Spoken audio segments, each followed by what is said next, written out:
Salut à tous, bienvenue dans l'OM Talking Geneva pour une émission exceptionnelle ce soir, un talk sans frontières, un talk mondial. Avant de vous en dire plus sur le contenu de l'émission, le coup d'œil habituel sur nos réseaux sociaux, Facebook, Instagram, Twitter, sur la page OM Nation Genève. Au programme ce soir, on va revenir sur le match contre Strasbourg et la victoire olympienne 1-0. Néanmoins, cette victoire nous laisse beaucoup d'interrogations. On va tenter d'y répondre tout au long de cette émission. Est-ce une victoire trompe-l'œil? Est-ce une victoire trompe-l'œil? Que peut faire l'OM pour produire plus de jeux? L'OM est quatrième, plus que jamais en lice pour le podium. Doit-on définitivement faire une croix sur les coupes européennes? Champions League, pas sûr. Et peut-être Europa League. Le classement de l'OM est-il représentatif au niveau de l'OM? Nous prendrons un peu de recul, bien sûr, pour répondre à cette question. Nos chroniqueurs et nos invités reviendront également sur les joueurs à la loupe. 4 joueurs passeront à la loupe. Et nous étudierons le cas AVB. Sa communication auprès des journalistes est-elle exagérée ou au contraire, elle est contrôlée de sa part? Dans une deuxième partie d'émission, ça sera une partie spéciale OM Nation. On parlera de la création des fan clubs de l'OM Nation dans le monde. Les supporters nous raconteront l'amour du maillot qu'ils ont pour l'OM, des anecdotes et on reviendra bien sûr sur leur gestion de la crise sanitaire. Pour m'accompagner ce soir, toute l'équipe du OM Talking Geneva s'est mise sur son 31. Raph, Flo, Christopher et Richard. Bonsoir. Avant de vous présenter tous nos invités, laissez-moi vous dire qu'au nom de toute l'équipe du OM Talking Geneva, nous sommes très heureux de vous accueillir. Et nous vous remercions tous pour votre présence. C'est un honneur pour nous parce que jamais personne n'avait réuni autant de fan clubs officiels de l'OM dans une émission. Nous sommes les premiers à le faire. Donc c'est avec une grande fierté que nous accueillons ce soir Alex de Miami, Souleymane de Dakar, Albert de Beyrouth, Gabi de Douala, Ali de Abidjan, Toufik de Casablanca, Ben de Londres, David de Tel Aviv, François de Barcelone et Nicolas de Dubaï. Bienvenue à tous, welcome, binvidido, barouchaba, marhaba bikoun. En OM Nation dans le monde ce soir, on va vous faire voyager dans cette période où on ne peut pas faire voyager. Alors on va tout de suite passer au programme de ce talk et rentrer dans le vif du sujet. On va parler du match contre Strasbourg, une victoire 1-0, un tir, un but de Morgan Sanson, une efficacité redoutable, vous me direz, mais cette victoire nous amène à certaines interrogations.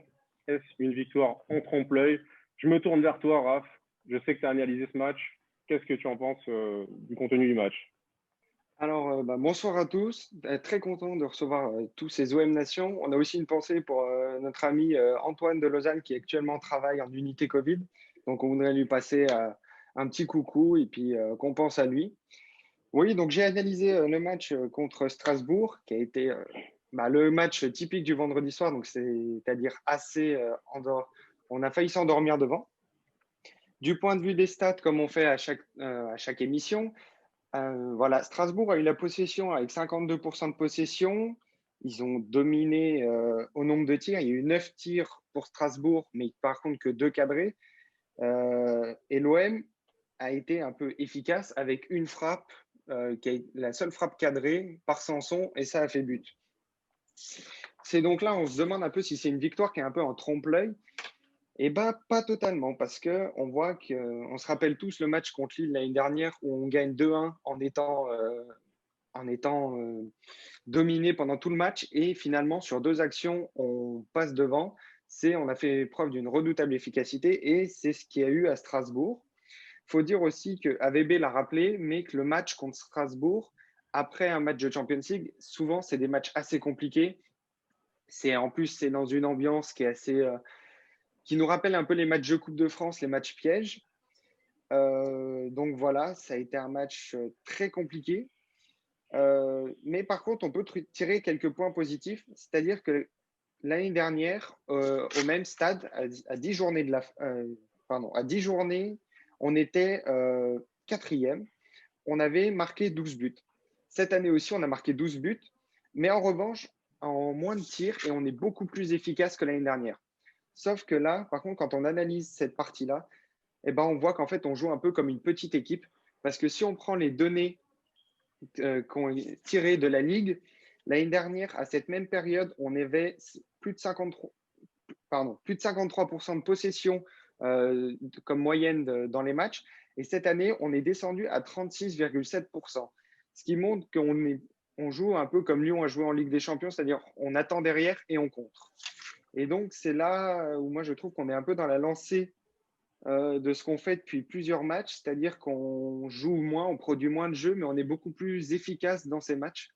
C'est pour ça que ce match est un peu difficile à analyser. D'accord, Raph, moi je suis totalement d'accord avec ton analyse, mais c'est vrai que de frapper une fois au but quand tu joues à Strasbourg, c'est quand même un peu léger. C'est pour ça que je voudrais me retourner vers l'un de nos premiers invités et demander à Alex, qui est à Miami, de nous dire un peu son ressenti pour lui. Est-ce que au final, cette victoire est en trompe-l'œil ou l'arbre qui cache la forêt aussi? Alors Alex, on t'écoute. Bonsoir, salut à tout le monde de Home Nation et tous les fans de l'OM. Merci de Bonsoir. nous avoir fait une émission très sympa. Euh, Écoute, franchement, on a besoin de faire des zooms après ou de parler après chaque match parce qu'on est des fans de l'OM et chaque minute, on peut la redécortiquer 1000 fois. Mais avec tout le respect, all due respect, ça veut rien dire. Ça veut rien dire tout ça. De quoi vous êtes en train de me parler? On est en train de parler d'une saison où Messi, il met des buts que sur penalty. Où on a vu, on les voit les matchs du PSG, on les voit les stars Neymar, Mbappé. Tout le monde est à la rue. Déjà, ça c'est numéro un. Personne n'a eu des vraies vacances. Tout le monde est à la rue. C'est sûr, on va parler de Payet plus tard. Tu peux pas ne pas parler de Payet. Ok. Maintenant, est-ce que c'est une victoire en trompe-l'œil? Non, c'est pas une victoire en trompe-l'œil. C'est une victoire qui montre un clean sheet, pas de but encaissé, solide défense alors qu'il nous manquait un titulaire en défense. On a ramené un petit jeune, certes, ouais, il est super, il est truc, mais on est tous là à démonter tout le monde quand ils sont nuls. Là, le mec, il a livré, il a été là, il a fait son job. Après, le but, il est magnifique. Sanson, il tire dans les choux 10 fois sur 11. Là, c'était la 11e. Donc, non, c'est pas une victoire en trompe-l'œil. On est là, on est deuxième potentiellement. Il n'y a pas de victoire en trompe-l'œil. Tu regardes les Lyonnais dans ce cas-là, tu t'arrêtes sur chaque match, tu vas trouver les critiques qu'il y a eu contre Saint-Etienne. Ils échappent à un penalty de malade à la fin. C'est une victoire en trompe-l'œil. Alors là aussi, non. Moi, je pense que tu as des mecs qui sont les stars, ils sont à la ramasse. Ça, c'est numéro un. On ne peut pas leur demander d'être meilleur. À mon avis, Payet, il n'est pas content d'avoir ce niveau et de se taper la honte quand il loupe un penalty. Maintenant, il n'y a pas non plus, je ne vais pas inventer quelque chose, il n'y a pas de leader. Tu fais une équipe, bon, je suis sûr que tous autour de ce Zoom. Vas-y, Rafi. Ah, je voulais juste te dire qu'on va revenir sur le cas de Payet. Alors, fini, et je vais donner la parole après à un de Ouais, nos collègues. moi Payet, voilà, j'ai dit ce que j'en pensais en une phrase en ce moment. Maintenant, il n'y a pas de leader. Payet, Thauvin, tu fais une équipe, tu as besoin de joueurs à certains postes. Ils sont en train d'acheter et de récupérer des très bons joueurs qui sont en train de former. Great. Maintenant, un très bon joueur de 20 ans, ça ne peut pas être un leader. Payet, ce n'est pas un leader, ça ne l'a jamais été. Alors, je vais juste donner la parole à Gabi qui voulait réagir à ce que tu as dit, Alex. Bon, Gabi, je on voulais t'écoute. donner Ok, d'accord. Merci, Rafi. Donc, je voulais donner mon avis par rapport au match. Déjà, j'estime on a eu un petit coup de chance aussi et que ça nous permet d'avoir un peu d'air au classement. Mais moi, je voulais juste relever le fait que Benedetto, lui, actuellement, c'est pas ça pour un avant-centre. On peut remarquer que parmi nos buteurs, on n'a pas d'avant-centre, si je crois bien. Il n'y a pas d'avant-centre, que ce soit Benedetto, peut-être Germain. Mais globalement, l'animation offensive, c'est pas trop ça. Il y a Thauvin qui, dans un système avec deux attaquants, il ne s'en sort pas vraiment. Lui, je sais d'habitude, lui part du côté pour aller dans l'axe. Donc, pour moi, offensive. Je trouve que défensivement, on est assez solide. Et puis, il y a quelqu'un qui incarne ce groupe. Pour moi, c'est André Villas-Boas parce que avec un effectif, j'ai envie de dire limite, il arrive quand même par sa personnalité à nous maintenir sur le bord, quoi. Ok, merci Gabi. Je vais donner la parole rapidement à David à Tel Aviv et on passera après à Souleymane à Dakar. Alors David, on t'écoute. Ouais, merci David. Salut à tous. David de Tel Aviv. Je vous ai entendu un peu tous parler et moi je voulais vous dire que c'est quand même très affligeant ce que j'entends depuis le début parce qu'on parle de chiffres, on parle de pourcentage, on parle de frappe cadrée, on parle de… Mais alors peut-être, vous avez peut-être oublié, à la base les gars c'est un sport de passionnés. C'est un sport d'émotion, c'est un sport de 11 mecs contre 11 mecs. Peu importe le pourcentage, peu importe le score. Oui, on est peut-être deuxième. Ok, super. Mais on se fait chier, les gars. On se fait chier depuis le début de la saison. Est-ce que, donnez-moi un match, à part Bordeaux, où on peut dire on a kiffé, on a eu des joueurs qui ont mouillé le maillot, on a eu des joueurs qui ont été solides sur l'engagement, qui ont été incisifs. Ça n'existe pas. Ça n'existe pas. Alors, ok, peut-être, je vous entends dire Messi, je n'ai pas compris, les gars. Franchement, moi, je ne comprends pas comment est-ce que on peut se dire supporter d'un club comme l'Olympique de Marseille et se contenter de ce qu'on voit actuellement sur le terrain. Mais peu importe, victoire, défaite, match nul, on s'en fout de ça. Moi, je préfère être 19e et avoir 11 mecs qui cavalent sur le terrain comme des chiens plutôt que d'être premier. Ça veut dire qu'en fait, si j'entends ce que vous dites, vous avez kiffé l'époque des champs. Parce que si c'est le cas, dites-le de suite. Mais à ce moment-là, ça veut dire qu'on ne supporte pas le même club. À un moment donné, il faut être conscient qu'on est l'Olympique de Marseille. Notre devise, c'est droit au but. On n'a pas tiré une seule fois. On est ridicule en Ligue des Champions. On est à la ramasse en Ligue 1. Alors ouais, c'est sûr, on peut être deuxième au classement. Mais ça veut dire quoi cette phrase? Ça veut dire qu'on réduit un foot, c'est-à-dire qu'on réduit un sport collectif de 11 personnes contre 11 personnes à des chiffres, à un pourcentage, à savoir est-ce qu'on joue un bloc bas, un bloc haut. Je ne vous comprends pas, messieurs. Ok, merci en tout cas, merci à toi. On va conclure sur cette question avec Souleymane à Dakar. Alors Souleymane, fais attention à la route, mais dis-nous quand même ton avis sur ce match, s'il te plaît. Non, bien sûr. Bonsoir à tout le monde, bonsoir à tous les supporters de l'OM, bonsoir à tous les fous et tous les fadas. Donc là, en fait, moi, ce que je voulais dire, c'est que je rejoins totalement David, en fait, donc, dans sa pensée. Notre devise, c'est droit au but, pas droit au bus. Et franchement, nous sommes à la ramasse depuis le début du championnat. Toutes les grandes équipes, donc toutes les équipes respectables, se sont renforcées durant l'intersaison. Nous, voilà, on a comme petit budget de 10 millions pour acheter un soi-disant joueur à 8 millions, en fait. On n'arrive pas à vendre. On a une masse salariale qui explose. Et là, on n'offre pas de jeu.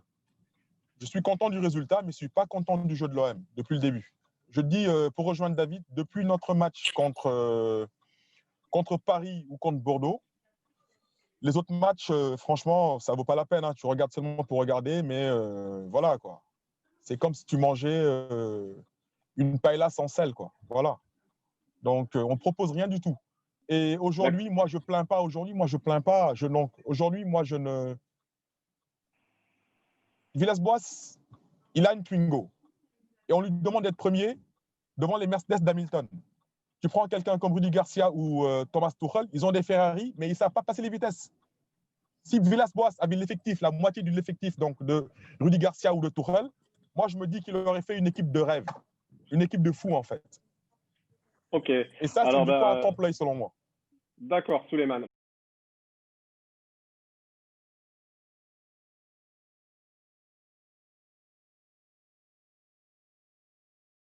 Alors nous, on va passer à la deuxième aussi, parce qu'on va aller dans la deuxième question de notre première partie d'émission. On a bien compris tous vos problèmes. Certains sont contents, d'autres le sont un peu moins sur la qualité de ce match. Donc, qu'est-ce qu'on peut faire pour produire plus de jeux, avoir un jeu plus séduisant, un jeu plus offensif? Et Chris, je te pose la question. Tu as analysé aussi toi ce match en long, en large et en travers. Qu'est-ce qu'on peut faire de plus? Alors moi, ce que j'en pense, et j'aimerais prendre un tout petit peu plus de hauteur. Je vais revenir un petit peu à ce qui s'est dit notamment du côté des États-Unis, parce que je suis assez proche de lui au niveau de la vie en général pour une raison simple, c'est-à-dire qu'il ne faut pas oublier, si on prend un peu de hauteur, que AVB, c'est avant tout un manager. Vous savez, il y a toujours deux grands types de personnes à la tête d'une équipe. Il y a les entraîneurs, on en a eu un plutôt pas mal avec Bielsa, donc ils vont travailler la tactique, la mise en place, la stratégie. Et puis on a d'autres, c'est des managers, ce sont plus des meneurs d'hommes. Le plus célèbre de ceux-là, ça reste certainement Mourinho. C'est pas pour rien qu'on appelle AVB le Special Two.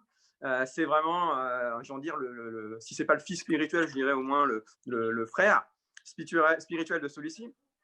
Et en fait, je pense, pour revenir aussi avec ce que disait aussi notre dernier intervenant au bord de sa voiture, qu'effectivement, il fait un peu avec les moyens du bord. Je pense aussi que le principal problème, et j'aimerais vraiment revenir dessus, c'est que je sais que ça a été un peu abordé aussi, c'est la Covid. Je pense que la Covid pose beaucoup de soucis dans la logique actuelle de vraiment mettre en place une équipe qui soit correcte sur le terrain. Et je pense en fait que le principal problème, c'est que si on regarde dans les phases défensives, quand on est dans la construction, on est pas mal en fait jusqu'à ce qu'on atteint les milieux axiaux. C'est-à-dire que dès qu'on atteint en gros Rongier ou Gay, après on ne sait plus quoi faire du ballon. Donc moi, c'est ça mon problème. Et moi, en fait, l'impression que j'ai, c'est que si on est si mauvais après dans cette construction post-récupération de ballon, c'est une récupération pas mal, franchement. Vous voyez des Camara, vous voyez des Gay. Franchement, c'est vraiment bien. Ils font vraiment du bon job. Chris, je vais te couper d'une seconde. Je crois que Ben veut réagir à tes propos, à ce que tu viens de dire. Alors Ben, on t'écoute rapidement, s'il te plaît. Oui, je suis tout à fait d'accord avec Chris. Et puis je pense que là où on était souvent tous très frustrés sous Garcia, c'était que ça persistait dans le 4-3-3 et ça jouait toujours aussi mal avec les mêmes joueurs sur le terrain. Ça changeait, ça tournait très peu au niveau du personnel. AVB, certes, il tente des choses. Il passe en 5-3-2, 3-5-2, 4-4-2. Mais j'ai cette impression qu'on ne voit jamais les bons joueurs au bon poste, quel que soit le système qu'il met. Saint-Etienne notamment, où on joue à 5 derrière et puis on met Balerdi arrière-gauche, alors que le pauvre gamin, il est droitier, il n'a jamais joué arrière-gauche. Et on prend le premier but de ce côté, par exemple. Et après, tu joues en 4-4-2. Donc, tu te décides enfin à mettre Valère Germain dans un 4-4-2 à côté d'un autre attaquant qui est un peu son poste où il a été en excellence du côté de Monaco et de Nice. Mais à côté de lui, tu mets Thauvin qui est nul en pointe. Donc le problème, c'est si tu mets pas les bons joueurs dans les bonnes associations techniques, parce que tu te demandes si ça se travaille à l'entraînement quand même, le jeu collectif, les combinaisons, etc. Moi, je trouve ça, oui, Rongier, tu as des joueurs, c'est le problème récurrent, mais les bons joueurs ne sont pas alignés au bon poste dans les bons systèmes. Merci Ben pour ton intervention. On va redonner la parole à Christopher qui voulait, je crois, terminer son intervention technique. Voilà, donc pour terminer, je veux rebondir en fait sur ce que tu dis, parce que pour moi, ça m'aide beaucoup pour finaliser un peu ma pensée. C'est que je pense en fait que vraiment AVB fait en fonction du contexte. Je pense vraiment à chaque fois, il s'adapte. Alors c'est vrai que c'est une pensée du football qui est complètement différente de ces entraîneurs qui ont vraiment des convictions au niveau de leur jeu, qui vraiment veulent essayer d'avancer d'une telle manière avec une vision droite au but, comme j'ai pu entendre tout à l'heure. Lui, c'est vrai, il s'adapte à l'adversaire, il s'adapte en fait avec les éléments et les forces qu'il a en présence, et je pense qu'il s'adapte aussi beaucoup aux joueurs qui sont en forme dans l'équipe du moment. Et il compose à chaque fois son équipe. Alors le gros défaut, c'est que pour nous, en tant que supporters, on a toujours l'impression que c'est du bricolage. Mais il faut reconnaître quelque chose, c'est qu'au classement, comme a montré en fait très bien Raph, on n'est pas si mal en fait. Et je pense en fait dans le fond, ce que recherche AVB avant toute chose, c'est le classement final, et c'est en fait les objectifs qu'on a fixés, c'est à savoir finir sur le podium, quelles qu'en soient les manières. Très bien. Alors le classement, on va y venir tout à l'heure. Justement, on va juste partir du côté. Juste avant de partir du côté de Beyrouth, je crois que François à Barcelone voudrait nous rajouter un petit mot. Alors François, juste rapidement, s'il te plaît. Alors, il faut mettre le micro. Activez le micro, s'il vous plaît. Personnellement, mon point de vue, c'est que l'OM ne produit pas une intensité suffisante. Je pense qu'on ne peut pas se contenter du niveau de jeu qu'il y a eu et l'implication des joueurs, et qu'on ne mouille pas assez le maillot. Déjà, à partir de là, je remets un peu en cause le côté leader d'André Villas-Boas. Également, le fait de tirer qu'une fois au but sur 90 minutes, moi, je dirais presque que c'est inadmissible, quoi. C'est pas possible. Il y a une grave erreur de management à la mi-temps. Il faut obliger les joueurs à tirer au but, même si il y a un manque de construction, de jeu au milieu. et que les ballons n'arrivent pas assez en attaque. Mais avant tout, je pense que l'engagement des joueurs, il est tout juste suffisant pour la Ligue 1. Et on s'est bien rendu compte en Champions qu'on est, on est loin du niveau qui était escompté, puisque quand même, il y avait un objectif en début d'année qui était presque de sortir des poules en Champions. Et on se rend compte que ce rythme, on se contente d'un rythme faible contre les adversaires comme Strasbourg. Et en fin de compte, on pêche après, puisqu'on n'arrive pas à s'adapter contre des adversaires au niveau européen qui sont bien meilleurs. D'accord.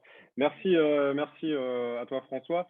On va aller du côté de Beyrouth, voir Albert. Alors déjà, Albert, on voulait te dire encore aussi qu'avec toute l'équipe du OM Talking Geneva et je pense avec toutes les autres OM Nations, pardon, on vous transmet encore toute la force et tout le courage que vous avez besoin parce qu'avec les épreuves que vous avez subies et au sein de Beyrouth et au sein de votre OM Nation, on pense encore fort à vous. Alors, Albert, qu'est-ce que peut faire l'OM pour produire plus de jeux? On voit bien ton analyse. Merci Rafi d'abord pour ton hommage. Première chose, ce que je veux dire, c'est que on met souvent en question la qualité de l'effectif de l'OM. Mais j'aimerais tout d'abord dire qu'il y a des équipes qui ont peut-être moins de qualité que nous, qui recrutent peut-être mieux que nous-mêmes et qui ont un meilleur jeu que nous. Je pense à Leeds United de Bielsa. C'est une équipe qui se bat en Première Ligue et on peut voir ça dans toutes les statistiques, dans les expected goals. Ils ont environ 2-3 expected goals par match.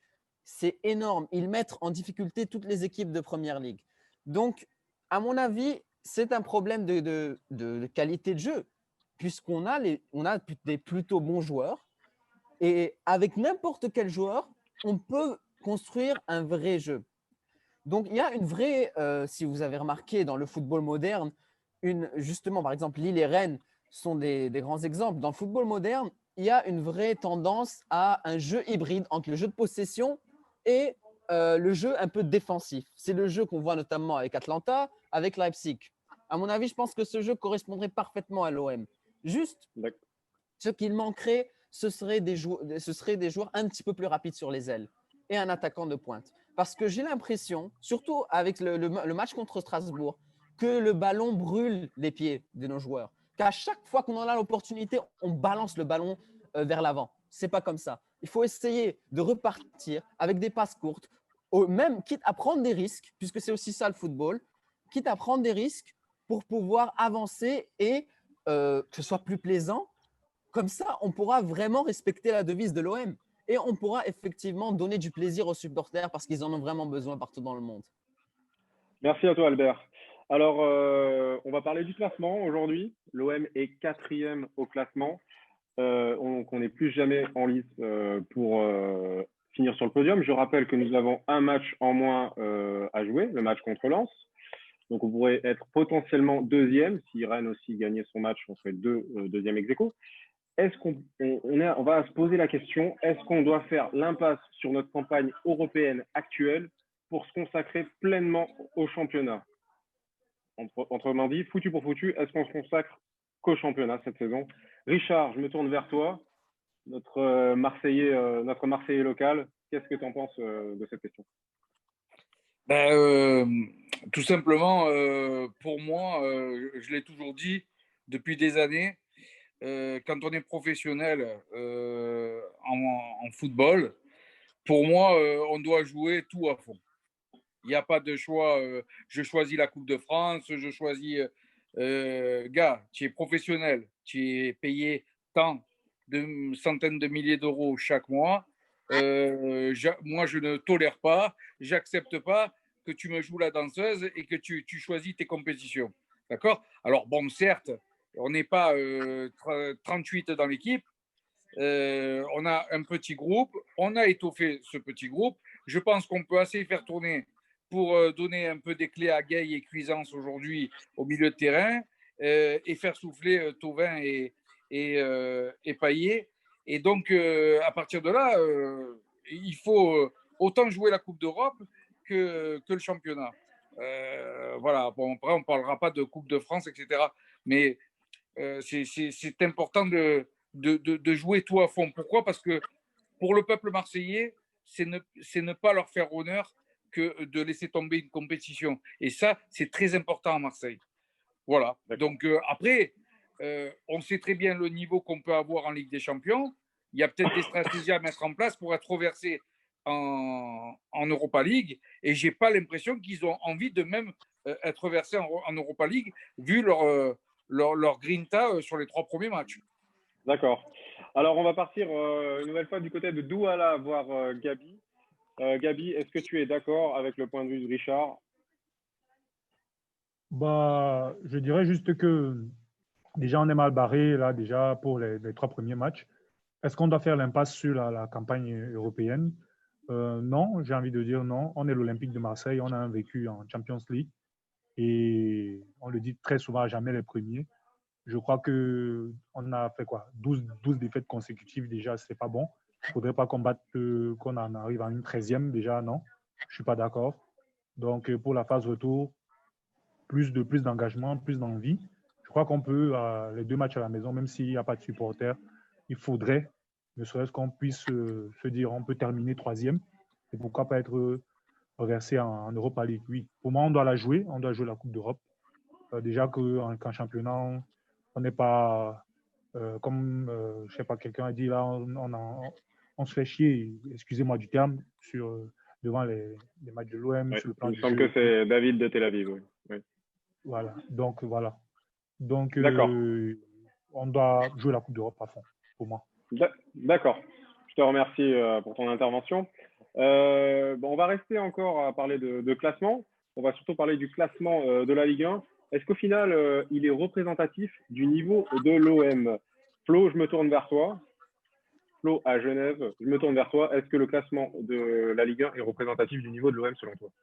Alors, je vais vous dire très rapidement, représentatif du niveau de l'OM, pas du tout. On attend quand même un niveau supérieur par rapport à la qualité des joueurs. Là, comme il était dit avant, on joue comme des petites équipes. C'est pas normal. Après, moi, j'ai une autre question. Est-ce que c'est représentatif du niveau de la Ligue 1? Alors là, oui, totalement. C'est totalement représentatif du niveau de la Ligue 1. Ensuite, je pense qu'on a déjà joué contre les trois quarts des grosses équipes. Donc, finalement, il nous reste encore Nice, Monaco et Rennes. Donc, il y a des points à prendre encore sur ces points-là. Sinon, après, c'est que des petites équipes qu'on peut dire. Enfin, les équipes qui jouent le maintien. Comme à Giraffe, l'année dernière, on était à 4e avec 16 points. Là, on est 4e avec 18 points et un match en moins. Pour moi, tout simplement, on fait le taf, ni plus ni rien. Et voilà, c'est nécessaire pour aller chercher les places européennes. Alors, avant de partir à Abidjan, voir Ali, on va donner rapidement la parole à Richard qui voudrait rebondir sur ton intervention. Juste pour rebondir par rapport à ce que vient de dire Flo, en fait, la question à se poser, c'est de se dire quelle serait la prestation de l'OM si elle était en Ligue espagnole, en Ligue anglaise, voire à un degré moins en Ligue italienne. Je ne suis pas sûr qu'on serait 3e, les garçons. Voilà, c'est ce que je voulais vous dire. Ok, merci. On part à Abidjan tout de suite, voir Eli. Eli, salut. Toi, Oui, Salut. exactement, c'est Eli, pas Adi. Bonsoir tout Oui, le monde. excuse-nous pour l'erreur. Non, c'est pas grave. C'est pas grave. Le classement, moi, je dirais qu'il est flatteur. Parce que je rejoins quasiment tout le monde avec ce qu'on produit depuis le début de saison. Moi, je ne nous voyais pas à cette place-là. Et d'ailleurs, je ne suivais pas vraiment le classement depuis le début de saison parce que je suivais surtout les matchs et les performances. Et quand j'y ai jeté un œil, j'étais là, les gars dans mon groupe ont dit ah, mais on peut être 2e potentiellement et tout. J'ai dit, mais on vit dans quel monde, quoi? C'est vraiment notre équipe là qui peut être 2e parce qu'on ne produit rien. On ne produit rien. On l'a vu encore contre Strasbourg. Moi, je rejoins David sur ça. C'est qu'on veut quand même prendre du plaisir. On ne demande pas à l'époque Bielsa parce qu'il est unique, lui, je pense. Mais on veut quand même un minimum de jeu, un minimum d'attaque, un minimum de passe, de la volonté, de la grinta. On a l'impression qu'il doute. On a l'impression que l'équipe doute. Je ne sais pas si c'est dû à la pandémie, mais voilà. Voilà, moi, c'est mon impression en tout cas. Ok. On va juste repartir, allez, vite fait, parce que je sais que vous voulez tous répondre à ces questions. On passe à Casablanca voir Toufik, et après on ira à Barcelone voir François, pardon. Toufik, rapidement, est-ce que tu voulais réagir? Ouais, moi je rejoins Elie et David sur ce qu'ils disent. C'est catastrophique. Le niveau du club est catastrophique. On joue mal, on joue très très mal au football. Certes, on est quatrième, mais moi cette équipe ne me donne même plus envie de regarder les matchs. Tous les matchs sont catastrophiques et ce n'est pas que là, que depuis le début de la saison. C'était déjà le cas au mois de mars, avant la coupure du février-mars, avant la coupure du championnat. Et j'ai même envie de dire heureusement que le championnat n'est pas allé à son terme, parce que je ne vois pas comment cette équipe de l'OM aurait été en Ligue des Champions.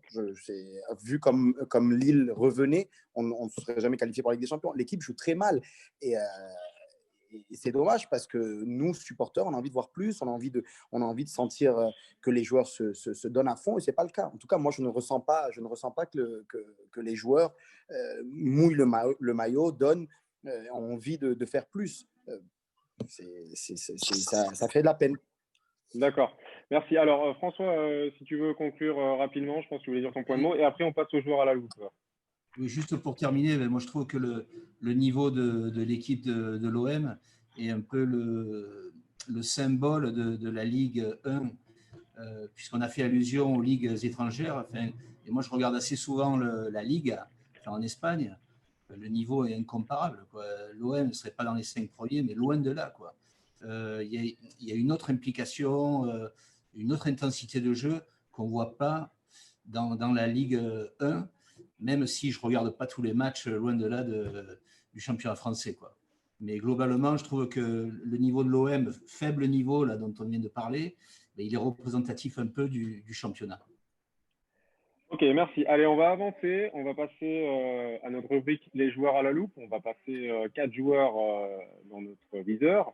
On va commencer par Balerdi, notre défenseur argentin. Alors Flo, tu voulais revenir sur le match de Balerdi. On sait que la semaine dernière, tu as été assez critique avec Khaled Tachar. Je pense que tu seras un peu plus clément, voire plus élogieux envers Balerdi. Alors déjà, je vais juste rapidement finir sur le sujet d'avant. Je pense qu'on a recruté en quantité et pas en qualité. Et ce qui prouve on s'est amélioré, mais seulement pour la Ligue 1 et pas pour la Ligue des Champions. Donc voilà, ça c'était juste pour finir sur ce point-là. D'accord. Ensuite, je voulais revenir aussi sur ce que j'ai dit par rapport à Tcha et Tatsar. J'ai été très surpris en fait qu'il fasse un mauvais match face à Porto. Je n'y attendais pas du tout. J'ai été très déçu. Donc c'est pour ça que j'étais aussi critique. Maintenant, je trouve qu'il a plutôt bien fait son match. Je pense que sa stat marquante, c'est 87% de passes réussies. C'est ce que je lui reprochais la semaine dernière face à Porto, où il faisait des transversales pour rien. Voilà. Donc maintenant, pour venir sur Balerdi, il a fait le boulot en défense. Franchement, je l'ai trouvé parfait. Il a bien remplacé Alvaro. J'ai presque envie de dire, on a bien vu on a presque oublié qu'Alvaro n'était pas là.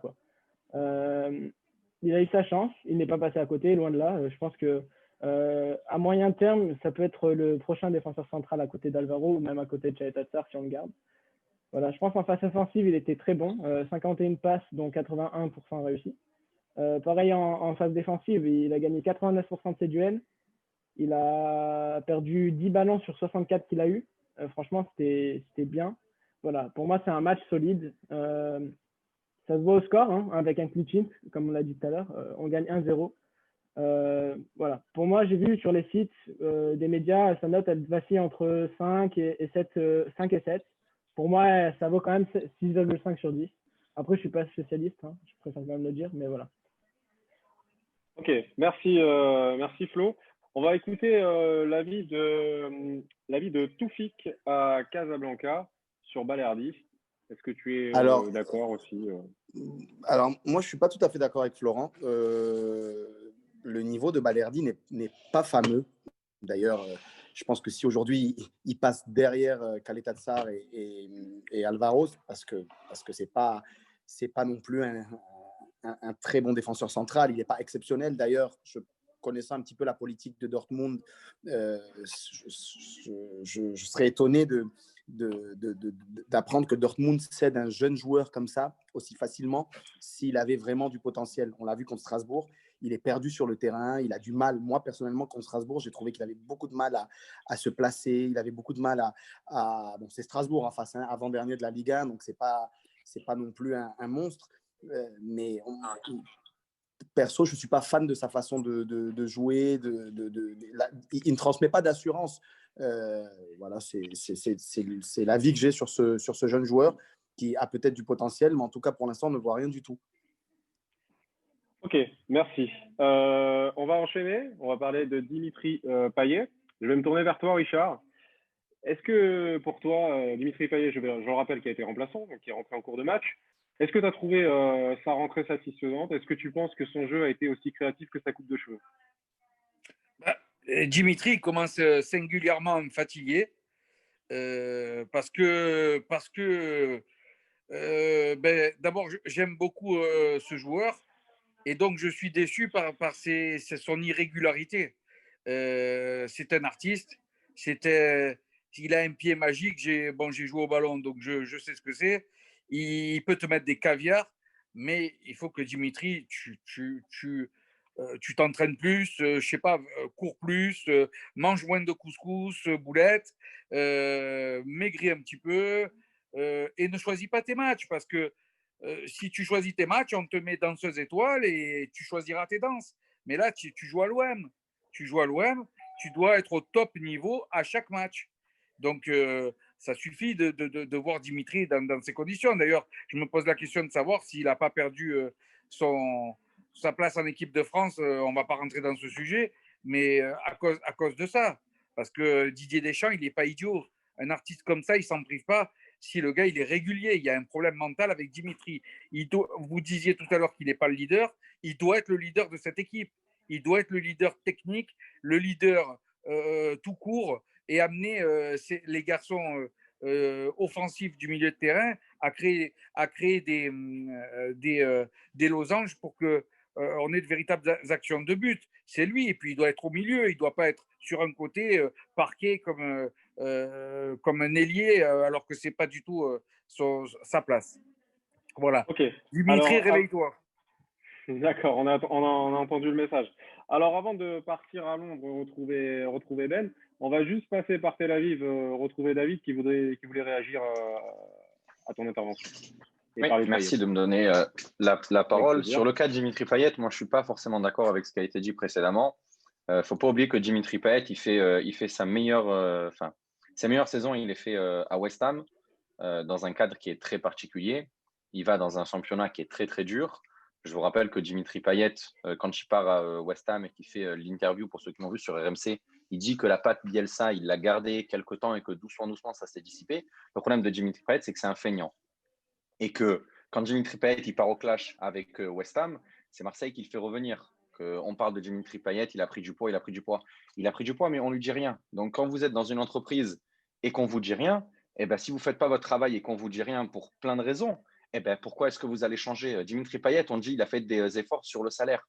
Oui, mais Dimitri Payet, il n'a pas coûté 30 millions d'euros. Dimitri Payet, il nous coûte plus de 60 millions d'euros. C'est-à-dire que sur une enveloppe, quand tu mets 60 millions d'euros sur un joueur, mais ce n'est pas de sa faute à Dimitri Payet. Je veux dire, moi, si demain j'ai 4 minots ou 3 minots et qu'on me dit et que ça se passe mal dans une boîte dans laquelle je suis, où il ne fait pas beau et je suis pas content, je me suis blessé, mon entraîneur il me met sur le banc de touche, il y a un mec qui vient me voir et qui me dit est-ce que tu veux revenir dans ton ancienne boîte, je te donne un salaire de malade, tu vas être la figure, l'emblème de ce nouveau projet, mais il faut être fou pour dire non. Alors après, Dimitri Payet, on le juge. Mais les gars, c'est nous qui sommes allés le chercher. Enfin, quand je dis nous, c'est nos dirigeants qui sont allés chercher Dimitri Payet. Dimitri Payet, il ne voulait pas revenir à la base. Il était très bien là-bas. Il était sur le banc, mais il prenait son chèque. Alors, on critique Dimitri Payet, mais alors déjà, de 1, on aurait tous fait ce qu'il a fait. Et de 2, quand tu mets 60 millions d'euros sur un mec qui a 29 ans ou 30 ans, c'est n'importe quoi. Donc, Dimitri Payet, ne te réveille pas, profite de tes 4 ans, tu as lissé ton salaire. De toute façon, on le sait qu'il est à la ramasse depuis des années. C'est un soldat, il a joué dans 200 clubs. C'est même pas le joueur qu'il faut critiquer, c'est l'achat en lui-même qui n'est pas bon. Voilà. D'accord. Merci David, on a bien compris. 60 millions, c'est vrai que ça représente énormément pour l'OM. On va finir le cas Dimitri Payet avec toi, Ben, à Londres. Deux choses, et je suis d'accord avec beaucoup des points que les deux collègues ont cités. Oui, c'est un feignant, Payet. S'il n'a pas un coach derrière lui qui lui fout le coup de pied au cul, le fait courir, le fait bosser, lui met la pression comme quoi s'il ne fait pas les efforts, il ne jouera pas. Même au-delà de lui dire, on sait qu'il ne bougera pas. On sait que c'est un intermittent du spectacle. Mais au-delà de ça, l'aspect physique, moi je trouve pas qu'il est plus gros plus que ça. Quand tu regardes les photos, c'est trompe-l'œil. Le problème de Payet, c'est qu'il y a eu le confinement, donc forcément déjà tu perds le rythme. C'est un joueur, c'est un diesel ce mec-là. Donc à partir du moment qu'il n'enchaîne pas 5-6 matchs pour trouver le niveau de jeu, pour retrouver le toucher de ballon, le lécher de ballon, comme on connaît ses extérieurs du droit, ce dont il est capable quand il est en forme et qui pète du tonnerre, il a un problème de rigueur, il a un problème il n'est pas dans les conditions physiques actuellement.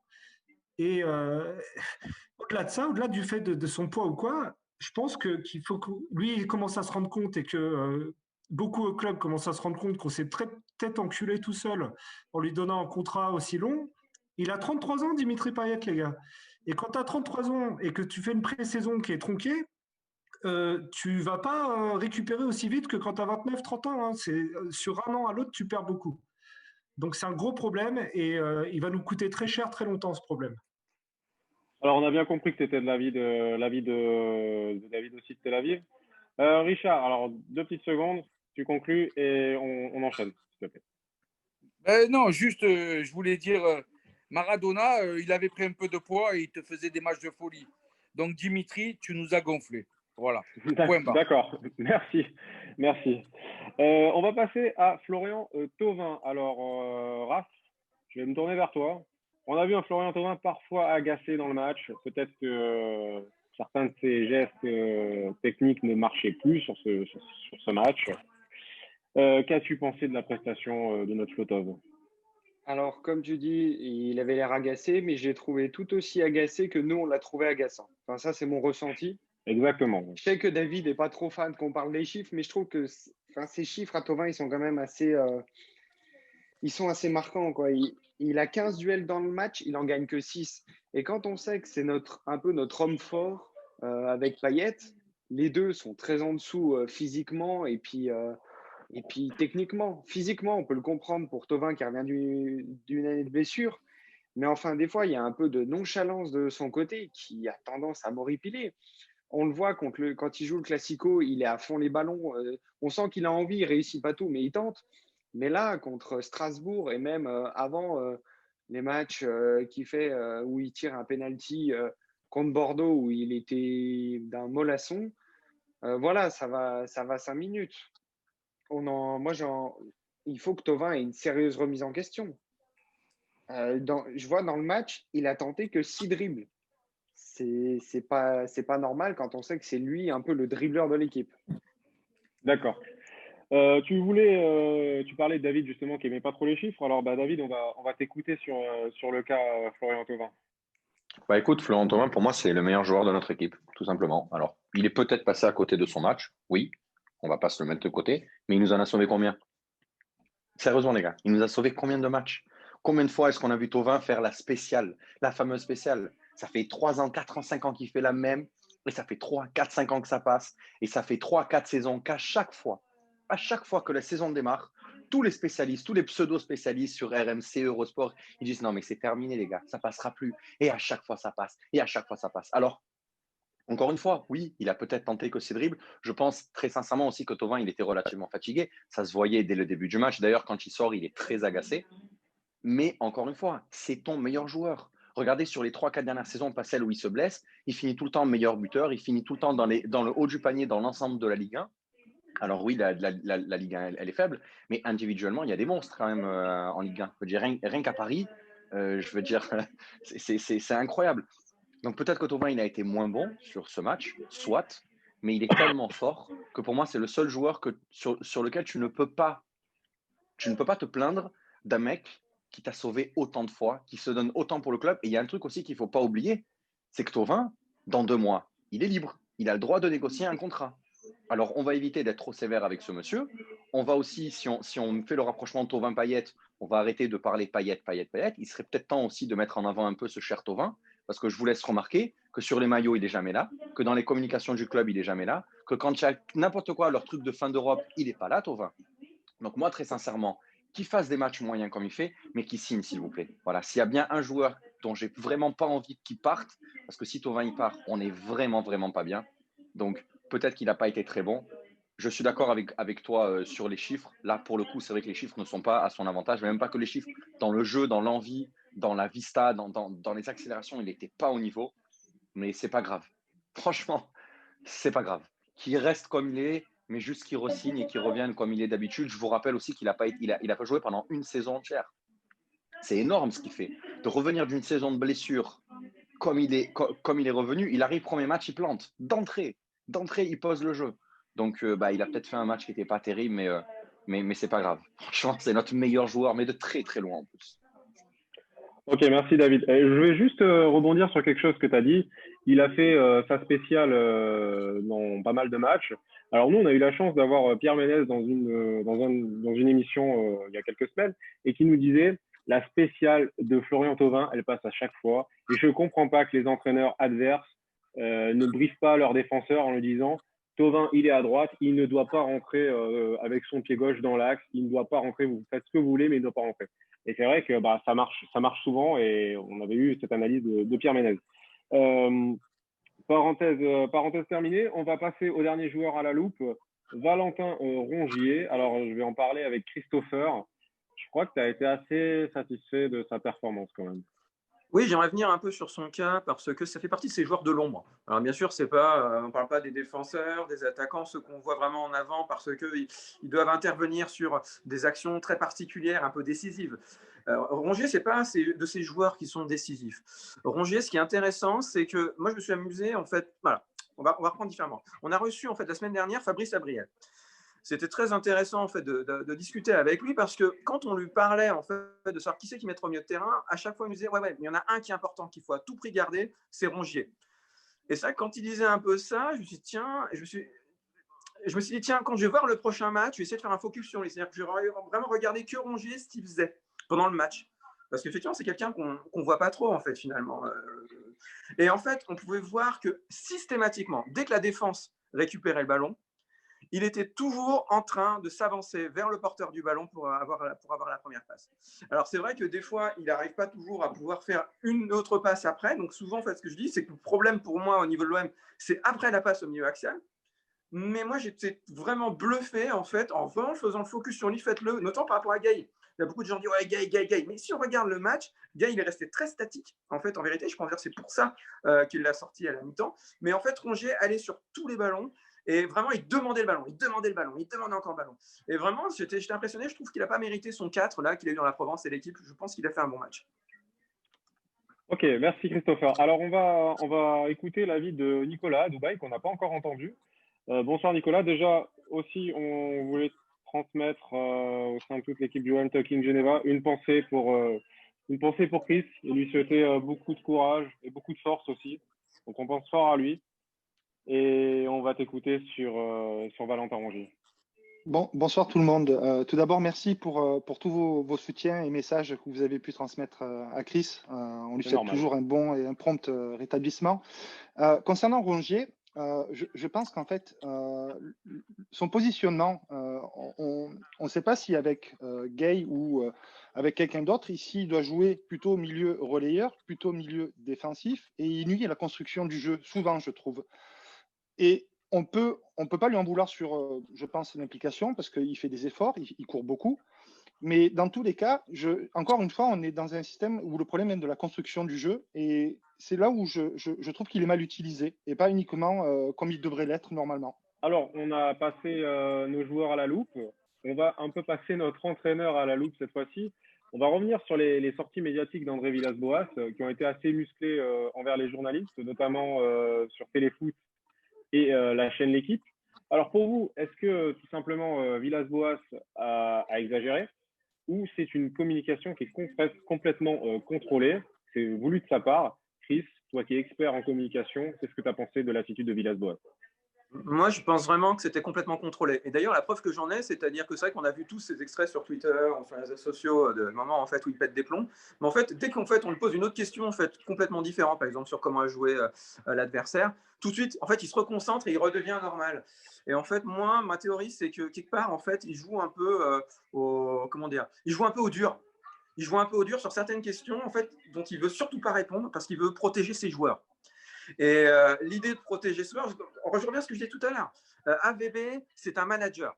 Il veut en fait avoir ses joueurs dans un bon état d'esprit pour disputer les compétitions. Il sait que c'est difficile parce qu'il joue actuellement tous les 3 jours. Il sait qu'il y a toutes les équipes, René PSG, ils ont perdu 7-8 joueurs, je crois, titulaires, qui d'ailleurs tous pourraient être titulaires d'ailleurs.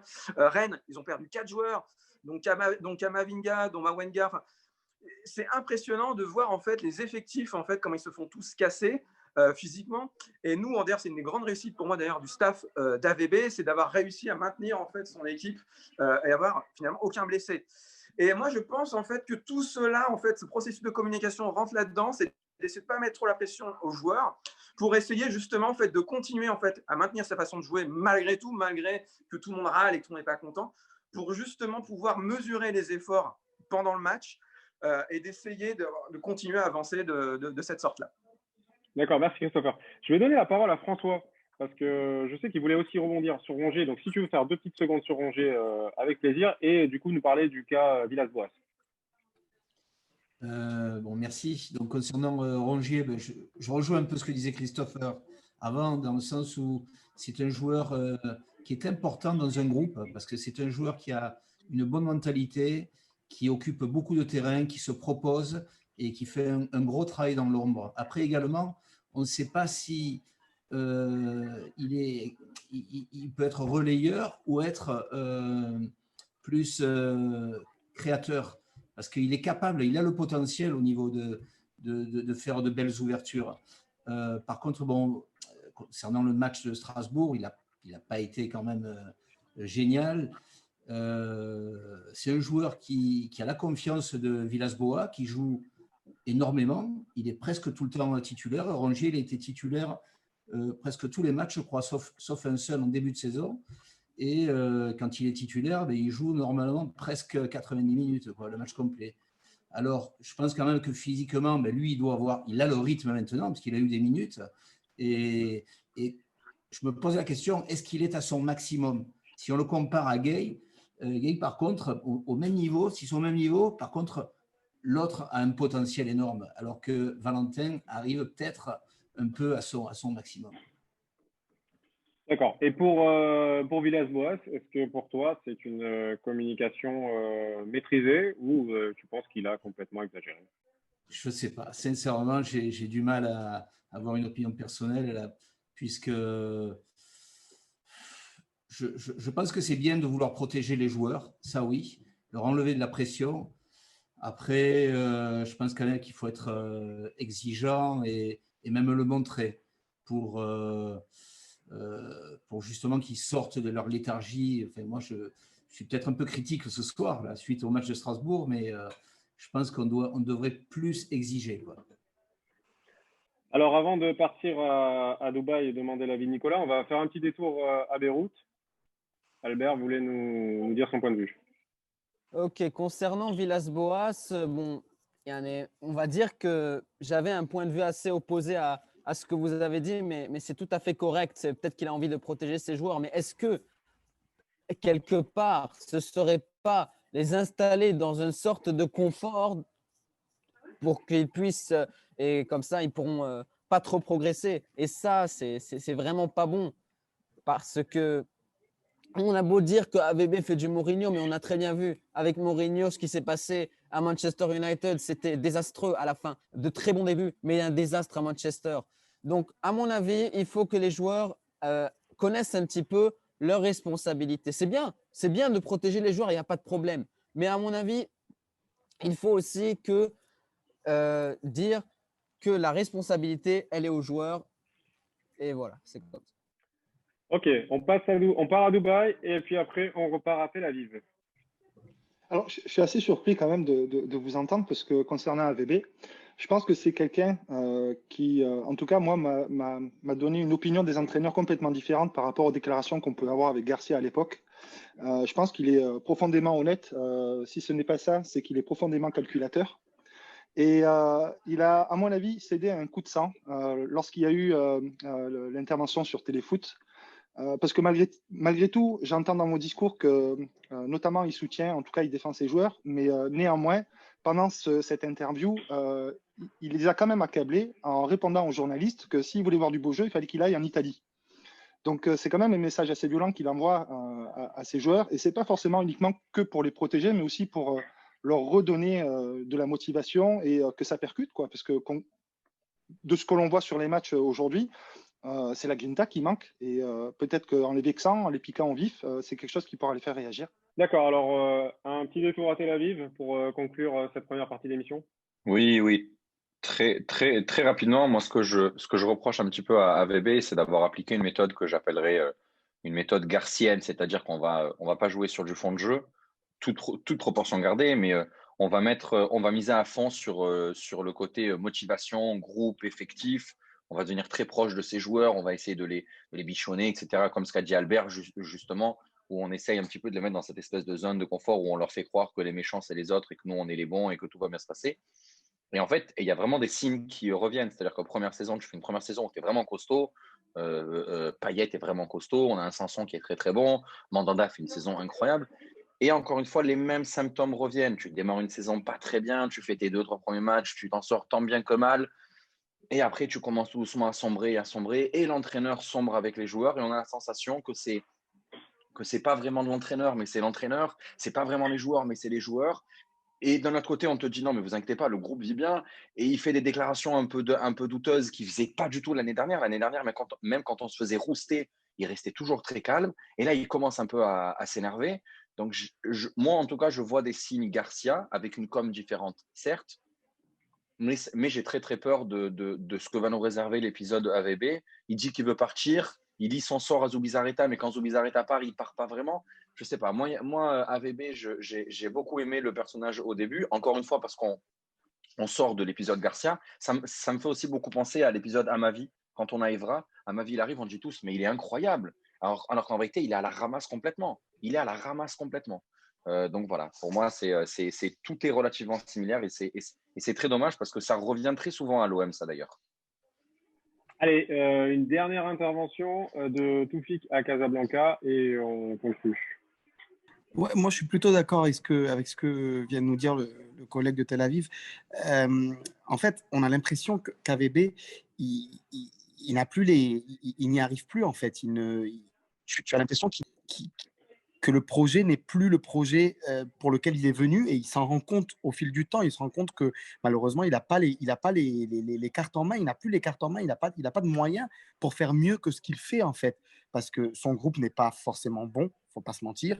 Il a un tout petit groupe composé de 17 joueurs, 18 joueurs. C'est compliqué de faire une saison avec un groupe comme ça, avec des mecs comme Kawi, comme Perrin, des mecs qui ont 90 minutes ou 180 minutes de Ligue 1 dans les pattes depuis qu'ils sont dans le groupe de l'OM. Donc, c'est un peu compliqué pour lui. Il fait avec ce qu'il a. Moi, je pense s'il y a une chose que moi j'ai envie de reprocher à AVB, c'est peut-être des décisions qu'il a prises un peu trop tôt, comme la mise à l'écart d'un joueur qui n'est pas forcément le meilleur de l'effectif, mais qui aurait pu rester dans le groupe, Mitroglou, et qui aurait pu peut-être apporter une solution en plus. Il aurait pu ne pas se dépêcher de prendre des décisions et peut-être que ça l'aurait aidé un peu plus au fil de la saison. Voilà. Mais bon, je pense qu'il fait avec les moyens du bord. C'est pas facile pour lui. Il a pas un grand groupe. Voilà. D'accord. Alors, on te remercie. On va passer à la deuxième partie de cette émission. On a beaucoup parlé de l'OM, du club, des résultats, des joueurs. On va parler plus dans cette deuxième partie de l'OM Nation. Donc déjà, on va regarder une vidéo que le club nous a proposé, que nous a permis de mettre sur cette émission. Vous l'avez certainement liké sur les réseaux sociaux. Donc, on vous diffuse tout de suite la vidéo.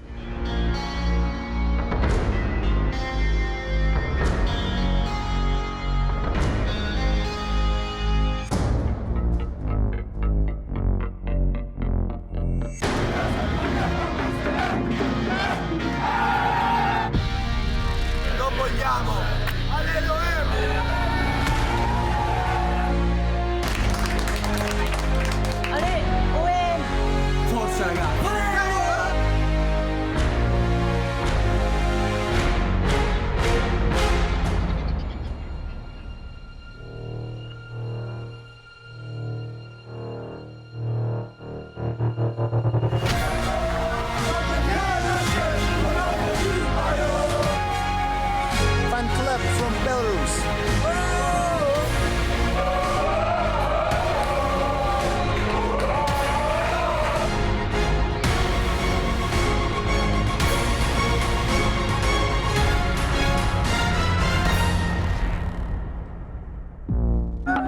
Dawaj, ñu nag Marseille jusqu'à la mort.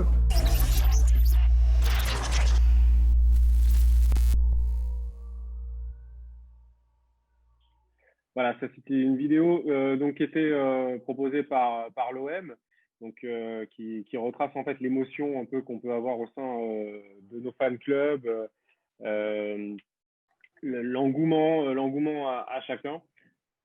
On va parler un peu de la création de vos OM Nations, comment ça s'est passé au début. Alors, comment vous avez connu le programme aussi? On va partir à Abidjan, voir Elie et on reviendra après. Bah, ça s'est fait naturellement, en fait. C'était pendant la campagne en Ligue Europa où on avait de bons résultats. Et il y a 2 personnes qui ont créé un groupe WhatsApp qui se sont dit pourquoi on ne va pas regarder les matchs ensemble. Et ça a été du bouche à oreille. Les amis ont rajouté des amis. Et finalement, on était une quarantaine pour regarder les matchs. Et on s'est dit après ça, pourquoi on ne fait pas un fan club? Puisqu'il y a tant de personnes qui sont prêtes à se rassembler, pourquoi on ne le fait pas et pourquoi on ne l'officialise pas? Surtout que l'OM venait de communiquer sur l'OM Nation. Donc, on s'est dit, allons-y, on va tenter. C'est vrai qu'à l'époque, c'était quand même assez cher. Je ne sais plus, on était à 40 € ou 49 €, je pense. Oui, à peu près, oui. Et voilà, et ce n'était pas facile pour tout le monde. Mais on a réussi quand même à s'entraider et à atteindre les 30 personnes. Et à partir de là, ça a roulé. Il y avait un vrai engouement suite à la Ligue Europa. Et finalement, voilà, on a trouvé un bon endroit. Et maintenant, on continue. Il y a des hauts et des bas selon les résultats. C'est-à-dire quand on a une bonne période, on a plein de monde au QG. Et quand ça joue moins et que voilà, on s'ennuie devant les matchs comme maintenant, on a de moins en moins de monde. Mais il y a toujours les fidèles. Il y a toujours un noyau dur d'une dizaine de personnes qui est toujours là. Et voilà, et ça permet, c'est une superbe aventure. Ça a permis de rencontrer pas mal de monde, et dont vous d'ailleurs. On n'en a jamais pensé. Et voilà, on espère que ça va continuer. On espère que ça va encore se développer. D'accord. On va repartir à Genève voir Flo. En fait, justement, comme je le disais, on a connu ce programme-là grâce à Lausanne et Barcelone. Moi, j'avais vu des vidéos de Barcelone et puis j'avais vu sur Instagram Lausanne, tout ça, comment ça se passait. Et puis, j'ai envoyé un message à Raph sur Snap et je lui ai fait viens, on monte ça à Genève. Je vois pas pourquoi il y en a un à Lausanne et pas à Genève. Et c'est venu de là. On a un peu galéré les premiers mois. On avait 10, 15 membres, pas plus. Ensuite, Rafi, t'es venu. Heureusement que tu nous as rejoints. Voilà. Bon, c'était compliqué parce que c'était la fin de saison. Il y avait peu de personnes qui voulaient s'abonner. L'abonnement était cher. Il était à 50 € environ. Donc voilà, on a pu réellement officialiser le truc quand ils ont passé l'abonnement à 5 €. Et on a été très bien accueillis par les autres nations, qu'on remercie d'ailleurs. Et puis Steve et Jérémy qui nous ont aidés à faire du bon boulot et on les remercie aussi. Ok, on va passer à la deuxième question. Votre meilleur souvenir de supporter avec OM Nation? On va demander l'anecdote de Nicolas à Dubaï. Alors, je vais plus parler d'un moment parce que c'est ce qui a fondé le noyau de notre groupe, c'est l'épopée européenne. Et on a pu vivre, par exemple, le quart de finale retour contre les Spigs. Et c'est vrai que ça a vraiment rassemblé le noyau dur. Aujourd'hui, je dirais pour les grands matchs, on arrive à rassembler quand même beaucoup de gens. Par contre, pour d'autres matchs qui sont quand même beaucoup plus difficiles à regarder et tard dans la nuit, ces matchs-là, l'épopée européenne a rassemblé ce noyau dur de 5-10 personnes qui sont constamment ici. Et même moi qui n'y suis plus aujourd'hui, je suis fier qu'ils aient pris la relève et que derrière, ça continue à soutenir le club comme on l'a toujours fait. Ok, merci. On va faire un petit crochet à Tel Aviv, où je crois que David voulait réagir. Oui, carrément, merci beaucoup. Écoute, moi je voulais partager avec vous ce qui est pour moi, c'est même pas mon plus beau souvenir d'OM Nation, c'est mon plus beau souvenir de supporter tout court. Pour ceux qui ne savent pas, on a fait le déplacement face à Bordeaux la saison dernière où on gagne 3-1. Et en fait, à l'époque, pour ceux qui s'en souviennent, il y avait le responsable qui s'appelait Valentin. Et il nous avait fait un programme, on avait taffé pendant à peu près 4 mois, on était plus de 30 personnes. Et en fait, on s'est retrouvés sur la pelouse. à l'entrée des joueurs avec tous les drapeaux. C'était la soirée OM Africa. Et donc, on s'est vraiment retrouvés. Je me suis vraiment retrouvé face au virage sud. Et c'est très sincèrement le plus beau le plus beau souvenir de supporter que j'ai de ma vie. On est allé à la commanderie après. On a visité le stade. On a eu l'occasion, je vais dire l'occasion parce que je n'appelle pas ça une chance, mais on a eu l'occasion de parler avec des gens du club. Et voilà, et j'encourage tout le monde, les gens qui nous voient, parce qu'on ne le dit pas assez, si vous habitez à l'étranger, renseignez-vous pour savoir s'il y a des OM Nations chez vous. S'il n'y en a pas, eh ben, les gars, sortez-vous, comme on dit, hein, portez haut les couleurs de votre ville où vous habitez et montez un groupe OM Nations, surtout que maintenant ça coûte 5 €. Donc à l'époque, nous, quand on l'a monté, c'était 50 €, comme le disait précédemment un de mes collègues, alors qu'aujourd'hui, ben, nous, fallait sortir 30 fois 50 €, alors que là, maintenant, pour 150 €, vous avez un club OM Nation, donc foncez-y. Foncez en tout cas. Pardon. Merci David, pardon, pour ton témoignage. On va partir à Barcelone et après on ira à Dakar. À Barcelone, on a inauguré donc notre fan club au mois de début mars, fin février donc de cette année, juste avant le confinement, et ça a été une très belle soirée. En fait, plus qu'une anecdote, où moi j'ai quelques soirées vraiment où on est arrivé à réunir plus d'une 50aine de personnes, pas seulement des gens de notre OM Nation. On se rend compte qu'ensuite il y a des touristes qui viennent, des gens de passage, des supporters également de l'équipe adverse. Et ça, je trouve qu'on est arrivé, on essaye, à l'initiative justement de notre fondateur Philippe, de garder une mentalité très ouverte et pour passer des soirées très, très saines, même en étant supporter de l'OM. Mais quand on a reçu, quand il y a eu le match contre le PSG, quand il y a eu le match contre Lyon là, cette année, ben, on a vu des supporters parisiens venir dans notre QG, on a vu des supporters lyonnais venir chez nous également. Et je trouve que ça donne le sentiment, le sport qui réunit. Je pense qu'à Barcelone, on est en train de… malheureusement, le confinement, le Covid nous a tout arrêté. Mais je pense qu'on peut faire quelque chose de très, très intéressant et réunir beaucoup, beaucoup de monde dans un pays qui est très, très football. Alors, on reparlera du Covid malheureusement tout à l'heure. On va partir à Dakar, et revenir à Genève. Bon, moi, ce que je voulais dire, en fait, c'est que aujourd'hui, mon meilleur souvenir en tant que supporter donc, de l'OM, c'était lors de la Coupe d'Europe le 26 mai 1993.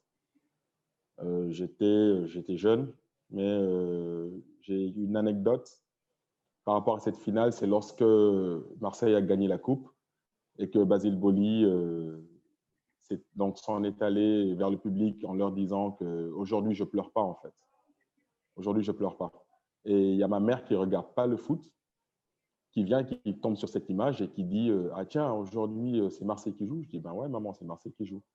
Elle me dit aujourd'hui, Boli, il ne pleure pas, quoi. Je me vois tout heureux. Je dis « Ouais, parce qu'on a gagné, en fait ».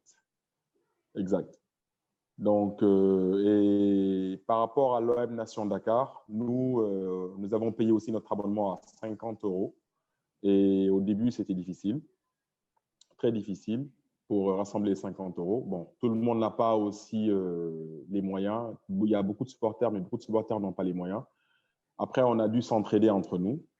Et certains en cotisant pour certains, en parrainant d'autres et en demandant aussi parfois de l'assistance à certains grands supporters aussi donc de l'OM.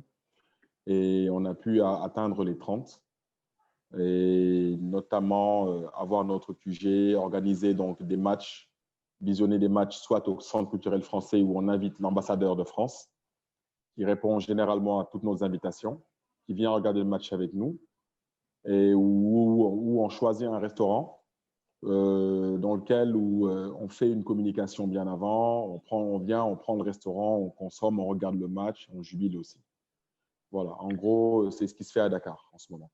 Mais on a été stoppé aussi dans notre lancée par le Covid, qui est venu tout stopper en fait.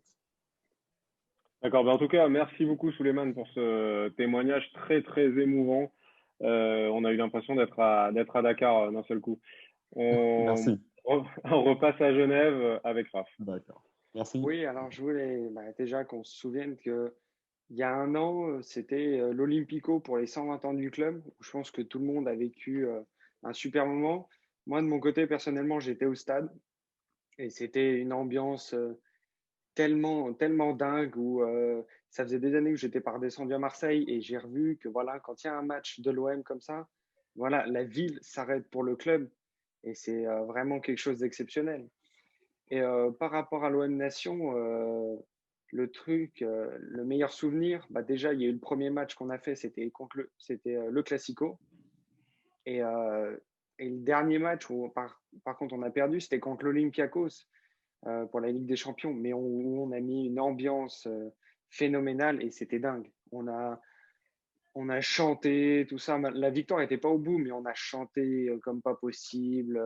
On a mis une ambiance de dingue et on espère que le Covid se sera bientôt terminé pour qu'on puisse revivre des ambiances comme celle-là. Ok, super. On va passer à une partie un peu plus sentimentale, si je puis dire, et se demander quelle place, au final, l'OM occupe dans votre cœur. Alors, on passe à Albert de Beyrouth. Albert, quelle place occupe l'OM dans ton cœur, tout simplement? Alors, l'OM, juste pour remettre les choses dans le contexte, j'ai commencé à supporter l'OM environ, maintenant j'ai 17 ans, quand j'avais 12-13 ans. Vraiment, l'OM, c'était plus qu'une distraction, c'était plus que le foot. L'OM, c'est vraiment, ça incarne certaines valeurs. Déjà, les phrases qu'on connaît bien, on craint des gains et on met tout sur le terrain. C'est pas que des mots, c'est des choses qu'on peut appliquer dans la vraie vie. C'est des choses en dehors de l'OM. Et quand on regarde l'OM, on a vraiment, enfin, pas maintenant, mais en général, on a envie de tout donner dans tout ce qu'on est en train de faire. L'OM, c'est juste si vous voulez, le symbole du club où même si tu n'as pas grand-chose, c'est le club populaire. C'est le club qui, grâce à ses supporters, peut arriver à des sommets. Et ça, je crois que c'est une leçon de vie pour chacun d'entre nous. C'est une leçon de travail, c'est une leçon de ne jamais rien lâcher. Ça, c'est pour moi l'OM. D'accord, merci pour ce magnifique témoignage. Est-ce que Gabi est là? On aurait voulu entendre son avis. Gabi Adouala, quelle place occupe Ouais, l'OM je suis là, dans je suis ton là. cœur? Il n'y a pas de problème. Alors, dis-nous tout, Gabi. Oui, bah, l'OM, c'est beaucoup, c'est une partie de moi. Déjà, pour la petite histoire, je supporte l'OM à cause de mon père, paix à son âme, et de mon oncle. Mon oncle, donc le petit frère de mon père. Donc, je n'ai pas eu le choix, en fait. Depuis tout petit, je vibrais pour l'OM. Donc, depuis 2001, avec Bakayoko, Drogba, Ouma, tout ça. Donc, comme la passion, elle est commune, entre Marseille, c'est comme une religion, en fait. Donc, dès que tu vois quelqu'un qui est marseillais, tout de suite, vous développez cette fraternité-là. Donc, c'est comme ça, tout a basculé aussi quand, je crois, il y a Basile Boli et Hérault, le président Hérault. Ils étaient ici au Cameroun en 2017, je crois. Et c'est là où tout a basculé parce qu'au départ, on s'est organisé d'abord comme une association. Voilà, on essayait de coopter tout le monde. Et en 2018 est survenue l'officialisation avec Zambo, parce que l'avantage qu'on avait, c'est qu'au sein de l'OM aussi, on avait 2 joueurs camerounais, Clinton Ndjie et André Zambo-Anguissa. Donc, ici au Cameroun, il y avait beaucoup d'effervescence. Et puis, pendant l'officialisation, il y a Franck Zambo-Anguissa qui était là. Il y a Alex Rekenia, un des dirigeants du moins de l'OM, qui était là aussi. On a procédé à l'officialisation. Et puis, de gros souvenirs de notre association pendant la demi-finale d'abord d'Europa League en 2018, je crois. Oui, 2018. Et c'était magique. Donc, l'OM, c'est toute ma vie. L'OM, je ne supporte que l'OM d'ailleurs, je ne supporte pas un autre club. Donc, je vis pour l'OM. Et ici, que ce soit Douala, ou Yaoundé. C'est pareil. Maintenant, il y a Bafoussam aussi du moins le projet est encore embryonnaire, mais il y a une troisième ville déjà qui a son projet, OM Nation. Donc, je crois que ça pourra se faire. C'était pas évident d'abord quand on va dire quoi, les packs d'abonnement étaient à 50 euros. Maintenant, c'est un peu plus allégé. Donc, je crois qu'on va ramener plus de monde pour les fan clubs au Cameroun. Ok, très bien. Alors, on va parler d'un sujet un peu moins réjouissant, mais qui est malheureusement fait partie de l'actualité. La situation sanitaire qui est très compliquée dans tous les pays où vous êtes. Alors, comment vous avez géré la situation sanitaire au sein de votre fan club? On sait que les rassemblements sont malheureusement interdits. On ne peut plus vraiment se regrouper pour regarder les matchs dans la plupart des pays. Donc, on va d'abord s'intéresser à Genève. Raph, est-ce que tu peux expliquer aux autres OM Nations comment on a géré, comment on gère aujourd'hui la crise sanitaire au sein de notre club? Eh ben déjà, on est parti du principe qu'il fallait qu'on en profite. Donc, tous les premiers matchs qu'on a vus, on a profité à fond. On était à fond, on s'est éclaté comme pas possible.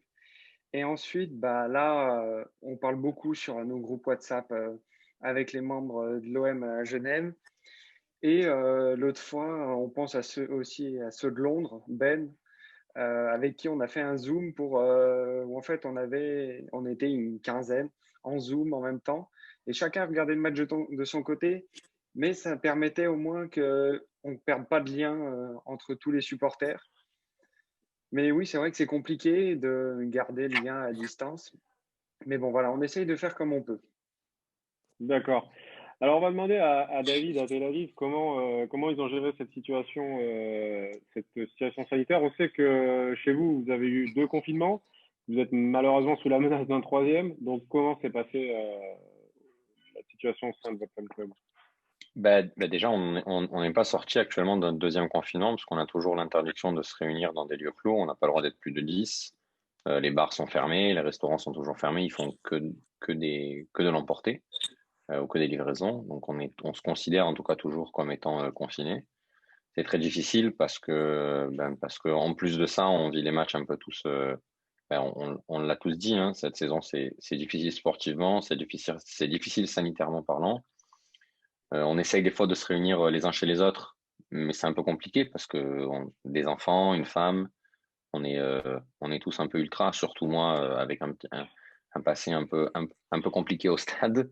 Donc c'est difficile de garder son calme d'une manière générale quand on parle de l'OM, parce que c'est une vraie religion pour certains, et moi le premier. Et en plus de ça, quand ça joue mal, ou en tout cas quand ça ne propose rien, ça devient très compliqué à gérer. Donc au final, chacun le regarde chez soi. Et véritablement, et c'est vrai ce que je dis, on se console en voyant les autres fan clubs se réunir. Parce qu'on se dit que bientôt, on va être comme vous tous, en tout cas ceux qui peuvent se réunir. Et moi, en tout cas, en tant que responsable, je partage toutes les photos et toutes les vidéos qui sont envoyées, que ce soit sur les réseaux sociaux ou sur les groupes WhatsApp, parce que je sais que nos membres aussi, ils adorent voir ça, ils adorent voir la ferveur à travers le monde. OM Nation, c'est une vraie famille à l'international. Donc voilà, c'est notre façon à nous de vivre notre confinement. On est loin on est à plus de 4 heures de vol de Marseille, un peu comme Dubaï. Enfin, Dubaï est encore plus loin, je crois qu'ils sont à 6 heures de vol. Mais quand on est Middle East, on vit vraiment les matchs différemment. Donc voilà comment est-ce qu'on le vit nous. Et on espère en tout cas que ça va se terminer très vite parce qu'on a hâte de pouvoir se retrouver. On va partir à Casablanca maintenant. Demander à Toufik, en 3 mots, comment pourrais-tu définir son amour pour l'OM? Alors, 3 mots. 3 mots, j'ai envie de te dire amour, folie et adrénaline. C'est 3 mots qui, je crois, vont caractériser au mieux ma relation avec l'OM. Amour, parce que quand on aime l'OM, on vit pour l'OM, on est à fond derrière ce club, on aime ce club, on aime inconditionnellement ce club. Et moi, depuis que je suis tout petit, je suis l'OM partout. J'ai voyagé partout pour revoir des matchs du club. Et je suis à fond derrière. Et c'est quelque chose de magique que d'aimer cette équipe. Adrénaline, justement, parce que parce que seul l'OM peut te donner ces sensations, cette chair de poule que tu as quand tu es au Vélodrome et que les joueurs rentrent sur la pelouse, ou quand tu entends les deux virages, même à la télé, les deux virages se renvoyer, le fameux aux armes, tu ressens quelque chose qui est magique, qui est unique, et c'est une vraie adrénaline. Et puis folie, je crois, parce qu'on est un peu fou, nous les supporters de l'OM, on est fou d'amour, oui, mais on est aussi fou de supporter de cette façon ce club, parce que l'OM nous fait mal parfois, ces derniers temps notamment. Moi, très souvent après les prestations de ces derniers mois, je souffre, j'ai du mal à dormir, j'ai du mal à me réveiller le matin, parce que j'en veux parfois aux joueurs, parce que j'en veux parfois au scénario des matchs. Mais c'est cette folie qui fait que je continue d'aimer ce club aussi fort, et de vouloir continuer à l'aimer. Et pour la petite histoire, moi j'ai deux enfants, une petite fille de 3 ans et un garçon d'1 an. Et la pire chose qui pourrait m'arriver serait que mes enfants ne suivent pas l'OM, ou n'aiment pas l'OM, ou ne me parlent d'un autre club aujourd'hui. Et comme Gabi d'ailleurs, moi je ne supporte qu'un seul club dans le monde, c'est l'Olympique de Marseille, et je ne m'intéresse qu'à l'Olympique de Marseille, et voilà. Merci pour ce témoignage, c'est très touchant. J'ai envie de demander à mes deux autres collègues genevois 3 mots, juste 3 mots. Alors je vais commencer par toi, Christopher. 3 mots. Purée, à passer après à telle déclaration d'amour, là c'est compliqué. En tout cas, bravo. Bonne chance. C'était très beau. 3 mots, moi je dirais ouais, l'amour aussi, définitivement. C'est rigolo parce que j'en parlais de temps en temps justement à Rafi. Je lui disais, ouais, bon, avec les nanas, ça va vraiment pas et tout. Mais en fait, à chaque fois, je pense à l'OM, en fait, et limite, quand on est célibataire, en fait, l'OM, c'est comme une femme, quoi. Ça remplace. On se sent, ouais, c'est ça, on se sent, je sais pas, c'est très bizarre, en fait, une relation comme ça, quand on a une relation aussi passionnelle à un club. Je viens de dire le deuxième mot, passion. Passion, parce que effectivement, qu'est-ce que d'autres peuvent nous donner comme ça, une tristesse infinie en lendemain de défaite, ou au contraire être super content avec le sourire alors qu'il fait gris dehors, juste parce qu'on a une victoire. Voilà. Et le troisième, en fait, je dirais, c'est sérieux, parce que j'ai toujours pensé aussi que être un fan, c'était aussi quelque part c'est quelque chose de sérieux aussi, en fait. Souvent, on est pris un peu pas aussi sérieux qu'on devrait. Et pour moi, c'est quelque chose de très sérieux de supporter une équipe. Et c'est quelque chose que je tiens à dire aussi, parce que ouais, c'est quelque chose qui, pour moi, qui est important, et c'est quelque chose de sérieux pour moi de soutenir un club comme l'OM. Merci. Alors, on va demander encore 3 mots pour finir. Juste 3 mots à Richard, et puis après, on fait un petit détour à Barcelone qui n'était pas prévu. Mais alors, juste Richard, 3 mots avec ton accent marseillais, s'il te plaît. Oui, je disais, je vais essayer d'être bref, mais c'est difficile pour ce sujet-là, parce que c'est l'OM, c'est Marseille. Si je disais 3 mots, je dirais on est Marseillais. Et certains Marseillais, si tu descends à Marseille, là, tu rentres dans un bar et tu leur poses cette question, ils vont se pouffer de rire, parce que pour eux, c'est une évidence d'aimer l'OM et d'être fou de l'OM, tu vois. Donc, l'OM, c'est Marseille, c'est regrouper toutes les religions, il y a pas de différence, c'est faire l'unité dans cette ville. Et rien que pour ça, c'est magnifique autour de ce club. C'est pas que du football, c'est la réunion de tout le monde.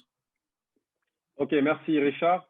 Allez, un petit détour à Barcelone. Juste dire les 3 mots, alors je vais dire tapis, puisque j'ai connu l'ère tapis, et donc vraiment des souvenirs extraordinaires, notamment la finale de manière présentielle. Donc tapis, la passion qui revient, puisque nombre d'entre vous l'ont dit, et champion, pourquoi? Parce que l'OM est un club de champions, c'est tout. Merci François. On arrive au terme de cette émission exceptionnelle. Donc, on vous remercie à tous, en tout cas de votre participation. Je voudrais aussi remercier toute l'équipe du OM Talking Geneva qui a travaillé très très dur pour l'organisation de cette émission. Et j'espère qu'il y aura une deuxième un jour. Pourquoi pas reprogrammer une émission comme celle-là. Merci à tous, merci de nous avoir suivis, et à bientôt pour une prochaine émission. Allez l'OM. Allez l'OM. Bonsoir à tous. Bah, merci à tous. Au revoir. C'était cool, c'était cool. Eh, Ça va. Toda, hein. Eh, Toda, hein. Allez, ciao les gars. Ciao.